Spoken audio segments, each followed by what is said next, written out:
si vous connaissez Brittany Renner. Brittany Renner est une Afro-américaine qui était influenceuse fitness, influenceuse modèle. Je crois même que elle était cheerleadeuse, ou si elle n'était pas cheerleader, en tout cas, c'était ce type de femme qui, de par son contenu, aimait beaucoup mettre en valeur sa plastique. En effet, Brittany Renner, hein, elle est juste magnifique et elle a un corps sublime, vraiment. Et elle était très très très convoitée et sollicitée par beaucoup d'hommes, surtout bah, les Afro-Américains, les hommes noirs, parce que bah, vous savez, le colorisme, ça y va, ça y va, ça y va, et elle en a bien profité. En plus de ça, pour la petite histoire, elle a même pu sortir avec un basketteur et elle a eu un enfant avec ce basketteur. Sauf que pourquoi Brittany Renner, elle est gentiment rentrée dans l'histoire des réseaux sociaux comme une fille extrêmement controversée. Parce que Brittany Renner, bah, c'était une fille qui aimait beaucoup parler de sexe. Pas qu'elle était sexologue, sexothérapeute ou quoi qu'est-ce, non. C'est qu'elle assumait pleinement sa sexualité en tant que femme moderne et elle n'avait aucune gêne à changer de partenaire comme si elle changeait de chemise. Et surtout, elle n'a pas du tout hésité à afficher son body count, le nombre d'hommes avec qui elle aurait couché minimum, hein. Elle a toujours dit, j'assume parfaitement mon body count, et elle aurait donné à peu près 35 hommes minimum, avec des gros guillemets, parce que ça se trouve, on en a même plus. Donc vous vous doutez bien qu'avec tout ce qui se passe en ce moment sur les réseaux sociaux, tu es connu, ta vie est affichée, tout le monde connaît tous tes trucs les plus salaces. Ben, les hommes aimaient bien Brittany Renner, mais pas pour l'épouser, pas pour plus que tant, parce que, on va pas se mentir, ça peut, c'est même pas ça peut, c'est en tout cas pour beaucoup d'hommes extrêmement extrêmement compliqué d'être en couple ou avec une femme, surtout quand on est un homme noir qui a un body count aussi élevé, un homme noir et surtout dans la communauté noire afro-américaine. Voilà, elle avait autant elle était très attirante, très attractive, très adulée, autant elle était un peu repoussée sur certains aspects parce que ben, c'est comme si elle n'avait pas une bonne réputation. C'était une fille facile, une fille, voilà quoi. 35 hommes, assume son body count, voilà. Elle s'est tout le temps vendue comme ça. J'ai même fait à l'époque une ou deux vidéos sur elle parce que bah, j'ai trouvé plutôt audacieux de sa part de dire bah, moi j'assume mon body count, 35 hommes. Je me suis dit, moi en tout cas ça me dérange pas parce que je l'ai toujours dit, c'est pas ton body count qui va faire que tu vas pas te marier, tu n'auras pas de gars. Il y a des gars, ils te racontent soi-disant c'est dérangeant, mais c'est du gros mytho. Parfois, même quand tu es vierge, ils t'épousent, après ils vont te tromper à tout va parce que sexuellement, ben, c'est pas satisfaisant, c'est normal, t'as pas d'expérience. Donc, c'est personnel, l'histoire du body count, qu'est-ce qu'un homme attend de sa femme, c'est personnel, selon son histoire, sa culture, ses limitations, son ouverture d'esprit, etc. Mais je me suis quand même dit, j'espère pour elle qu'elle arrivera à se repositionner ou à se positionner tout court parce qu'elle n'a jamais pu être mariée. C'est pas qu'elle n'était pas sollicitée, mais c'est comment elle s'est présentée. Ben, c'était pas assez valorisant pour un homme, on va dire. Eh bien, elle s'est soi-disant convertie à l'islam et maintenant elle porte. Trainer bah, a trouvé la solution parce que je me suis dit, mais comment elle va faire pour se tirer de cette situation? Comment elle va faire pour trouver un mari, pour se faire épouser, pour redorer son blason? Parce que t'as beau être la préférence, métisse, tout ce que tu veux, light skin, à un moment donné, quand tu t'es mal présenté, c'est pas que tu vas pas trouver, mais pour un certain type d'homme, ça peut être compliqué. Ben, elle a trouvé sa solution. Il semblerait, selon son Instagram, qu'elle se serait convertie à l'islam. Maintenant, elle porte simplement le hijab et tout le tralala. Alors, elle monte même ses outfits, en effet, hein, tous les vêtements provoquants, etc. Maintenant, elle les jette. Elle fait comprendre que elle va devoir, pour certains contrats qu'elle doit toujours honorer, porter des tenues toujours un peu affriolantes, etc. Mais l'objectif, en fait, à long terme, c'est de porter l'hijab, etc. Alors, vous vous doutez bien que ce n'est pas tombé dans l'oreille d'un sourd, et en effet, les hommes noirs des réseaux sociaux, afro-américains surtout, ça ne va pas tarder à arriver en France, se sont emparés de ça, et se sont, ben, vous pensez qu'ils allaient dire bravo, Ourti, Marshalla? Non, ils sont foutus de sa gueule. Pourquoi? Et malheureusement, dans un sens, ils ont quand même un petit peu raison, ou même carrément raison, parce que c'est vrai qu'ils lui ont dit. Ils lui ont dit, fais attention à ne pas te présenter comme ça, de ne pas toujours montrer ton bouti, celle qui ne se vend que par sa plastique, parce que tu es la préférence, voilà.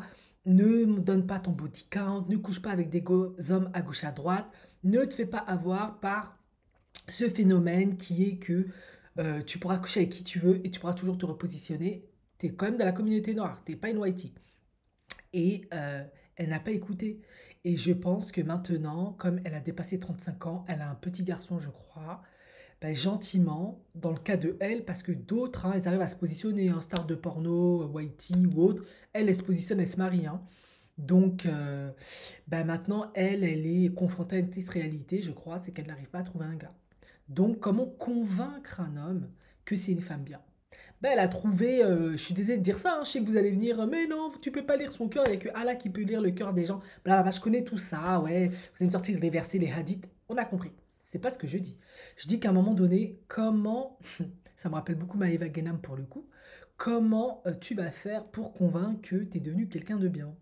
Hmm, ben, te convertir au christianisme, ce n'est pas pertinent parce qu'on sait très bien que bah, la femme chrétienne ne porte pas, en tout cas, elle ne porte plus, parce qu'autrefois, elle portait, oui, certains voiles, maintenant, elles ne le font plus. La chrétienté, pour la plupart des chrétiennes, c'est avant tout dans le cœur. Bon, bien évidemment, il y a les sœurs en Christ, plus, qui vont porter des jupes longues, qui vont cacher leurs cheveux, tout le tralala.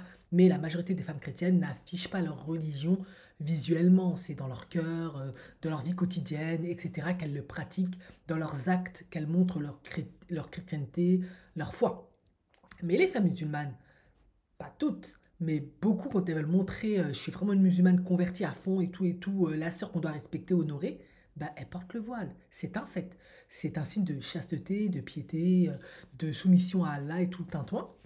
Et du coup, bah, c'est ce qu'elle a fait. Et bah, les hommes noirs, maintenant, se foutent de sa gueule, plus ou moins, parce qu'ils lui disent, oui, maintenant que tu as un body count, tout le monde le sait, tu as montré ton booty partout et tu n'arrives plus à te repositionner, bah, maintenant, tu te convertis à l'islam, tu portes le voile parce que tu ne sais plus comment redorer ton blason, en fait. Et malheureusement, j'aimerais dire qu'elle a trouvé la foi, que Dieu l'a touchée, tout le train-toi. Je sais que vous allez venir avec ça, mais je suis désolée, moi, je reste quand même très cartésienne sur ce coup, très pragmatique. Et c'est aussi psychologique, hein, ça reste quand même mon domaine. Bah ouais, à un moment donné, tu dois survivre dans cette société, tu as le restant de ta vie à faire. Et quand tu réalises en fait que tu n'as pas réellement de plus-value pour pouvoir convaincre un homme et que ben, des femmes métisses, magnifiques, sublimes, il y en a pléthore, qui en plus n'ont pas un body count qui excède 35 hommes, qui sont irréprochables, qui ont une carrière au top, qui sont vraiment bien. Comment toi, tu vas faire pour convaincre que ben, tu vaux ces femmes-là? Et en plus, il y en a toujours des jeunes qui débarquent tout le temps sur le marché du dating, jeunes, belles et fraîches, diplômées avec des talents, tout ce que tu veux. Eh ben, elle s'est convertie à l'islam. Pour moi, c'est ça. Je voudrais bien vous dire qu'elle a été touchée par la foi. Oui, effectivement, je ne peux pas dire dans son cœur. Seul Allah sait. Seul Allah peut juger les cœurs. Mais à la fin de la journée, il faut être réaliste. Avec tout ce qu'elle a fait, moi, je me suis dit, je ne sais pas comment elle va s'en sortir. Ben, elle s'est convertie à l'islam. Et en effet, ben, il faut être réaliste. Hein. Si tu te convertis à l'islam, ben, on connaît, enfin, si vous connaissez un peu cette religion, c'est vrai que ben, on laisse toujours la place au bénéfice du doute en se disant, bah ouais, peut-être qu'elle a, elle s'est fait pardonner tous ses péchés, elle a fait des prières pour expier tous ses péchés, maintenant c'est une femme renouvelée, et maintenant elle est parfaitement bien pour être épousée, voilà, maintenant c'est une sœur musulmane, Hourti, elle porte le voile. C'est... En fait, c'est pas que c'est mauvais ou c'est bien, c'est son choix, on n'est pas là pour la juger, mais c'est pour dire que il y a une triste réalité. Malheureusement, selon les types de femmes que tu es, tu vas pas t'en sortir facilement. Et pourquoi je précise comme ça? Parce que bah, il y a plein de Whitey, elles ont fait la même chose. Ben, elles ont trouvé des gars, elles se sont repositionnées en fait. Vous voyez ce que je veux dire? On a les Clara Morgan, Star du X, trouver un gars. Comment elle s'appelle? Brigitte Lahaye, ex-pornostar, qui aujourd'hui a un bon boulot dans la radio, qui a écrit plein de bouquins. Elle est même love coach, sexologue, tout le train-train, marié avec des gamins. En fait, il y a des femmes qui ont des bodyguards explosifs qui se repositionnent. Autant chez les whitey que chez les blackies, etc., etc. Mais je pense que ce qui pénalise concrètement Brittany Renner, c'est que Brittany Renner, bah, elle est exposée. Donc, bah, maintenant que tous les hommes noirs, riches, beaux, à succès, ils ont vu qui elle est, ils ont vu son body count, ils ont vu tous les hommes qui ont couché avec elle. Ça complexifie ben, le fait de se mettre avec un homme noir riche bien. On va dire ça comme ça. Parce qu'elle peut très bien se retrouver avec un rappeur, les futurs, tout ce genre de tralala. Après tout, Cardi B était stripteaseuse. Son body count, je vous le dis pas, elle faisait même des trucs chelous. Donc elle a quand même été mariée à Futur. C'est juste que je pense que elle veut pas ce genre d'homme. Elle veut un homme peut-être solide, capable pour son fils. Donc là, elle est un peu coincée parce que ces hommes-là, ils n'ont pas envie d'avoir une femme qui a un body count connu, je précise, parce qu'ils peuvent être avec une femme qui a un gros body count, parfois ils épousent même des escortes, mais comme on ne les connaît pas publiquement, elles ont fait leur truc à côté, à gauche, à droite, hein, même des sugar baby et tout, ben, tu peux pas savoir qu'elles ont un body count si t'es pas des femmes sérieuses. Enfin, pas sérieuses, c'est pas le mot, parce que c'est pas que t'es pas sérieuse, excusez-moi, je me suis même trompée. Mais tu peux pas te dire. Ouais, en tout cas, c'est comme ça qu'elles sont perçues, on va dire. Le mot était pas juste, mais c'est comme ça qu'elles sont perçues comme des femmes pas sérieuses. Alors que selon les gens, pas forcément. Chacun son histoire, on ne sait pas comment tu tombes dedans. Elle, malheureusement, on est en Occident, le monde moderne, chacun est libre de faire ce qu'il veut de son corps, de sa sexualité, mais pour beaucoup d'hommes qui sont encore très traditionnels, elle est vue comme une femme pas sérieuse, une femme facile, une femme vulgaire, une PUTE, tout ce que vous voulez. Et elle est connue. Et c'est la notoriété qui la pénalise pour trouver un homme capable, sérieux, bien, qui veut faire les choses traditionnellement. C'est très compliqué. Maintenant, peut-être que si elle ouvre ses options, et encore, parce qu'elle est tellement connue que ça peut être très, très, très, très, très gênant, compliqué pour cet homme-là. Maintenant, si elle se convertit à l'islam, oui, elle pourra toujours invoquer la foi, sa croyance en Allah, pour dire que bah, Allah a pardonné mes péchés. Maintenant, j'ai changé, je suis une nouvelle créature, j'ai fait mon djihad intérieur. Je ne fais plus des trucs chelous, j'ai jeté tous mes vieux vêtements vulgaires, etc., etc. Allah m'a touché, j'ai fait toutes les prières pour expier mes péchés. Voilà, je suis une femme bien, maintenant on peut m'épouser. Ouais, elle peut trouver un musulman très très croyant, qui croit à sa bonne foi et qui l'épouse.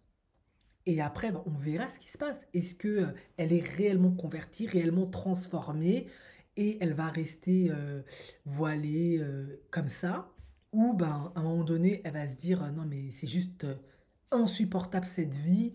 Moi, je peux pas vivre comme ça, un peu comme une Janet Jackson, hein, vous avez compris.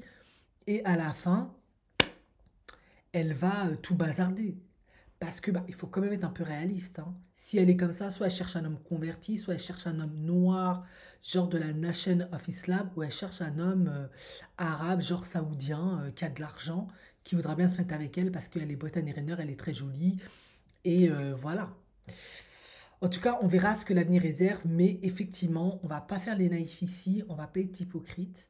C'est une réalité. Il y a beaucoup de femmes qui, quand elles ont eu un passé horrible, catastrophique, même dans les banlieues, c'est pléthore, elles vont porter le voile pour redorer leur blason, pour dire qu'elles ont changé, que c'est des femmes sérieuses, que c'est des femmes bien. Certaines, effectivement, restent, comme disent les musulmans, sur la voie de la rectitude.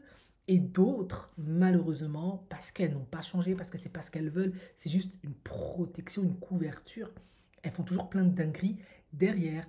Et on l'a vu avec la femme à Abou, hein, l'ancien star de la télé-réalité, qui s'est complètement fait avoir par ce type de femme. En effet, une femme très jolie, comme ils les aiment, leur préférence, qui s'était voilée. Et en réalité, elle couchait avec plein d'hommes. Il a surpris. Voilà. Mais effectivement, quand tu es grillé sur les réseaux sociaux, quand tu es grillé dans ton environnement, qu'est-ce que tu peux faire pour montrer que tu es une fille irréprochable? Désolé de dire ça, c'est de se convertir à l'islam, de porter le voile, genre Maïva Genam Touchni, faire genre le Hajj ou la Mecque, tout le tralala, et puis de nouveau retomber sur tes travers et dire ah ouais, mais ça arrive de pécher, je ne suis qu'une simple humaine, de toute façon c'est Allah qui peut seul me juger. C'est tellement dommage. Finalement, d'une certaine manière, hein, ça a peut-être offusqué plein de personnes, mais l'islam devrait être un petit peu plus comme le judaïsme, en fait, d'une certaine manière, en effet, ou comme le christianisme. Quand Tu fais vraiment le choix de donner ta vie à Dieu pleinement, tu deviens pleinement orthodoxe, donc tu deviens comme une sœur et tu te retrouves dans les couvents, etc. Où, à l'instar des juifs, pour citer que cette religion, tu es pleinement orthodoxe et là, on voit clairement les tenues de l'orthodoxie. Tu t'occupes absolument de la vie mondaine. En tant que femme, tu portes des jupes, ta perruque, ta tenue et tu ne te consacres qu'à la religion. Et tout ce qui concerne la vie moderne, c'est pour pouvoir manger ta survie et tu fais une nette séparation. Mais c'est vrai que comme l'islam ne fonctionne pas tellement comme ça, c'est un peu, c'est même pas un peu, c'est carrément la loi, c'est ta vie quotidienne du matin jusqu'au soir, donc un pied dedans, un pied dehors, parfois c'est un peu compliqué pour certains. Ben, c'est extrêmement difficile d'évaluer quand une personne a pleinement fait le choix en fait de faire une nette séparation. Effectivement. Parce que là, maintenant, Brittany Renner dit qu'elle est devenue une salaf. Ben, on verra avec le temps si c'est le cas. Et puis après tout, vous allez me dire, ça la regarde, c'est sa vie, tout le monde s'en fiche. Et vous avez parfaitement raison.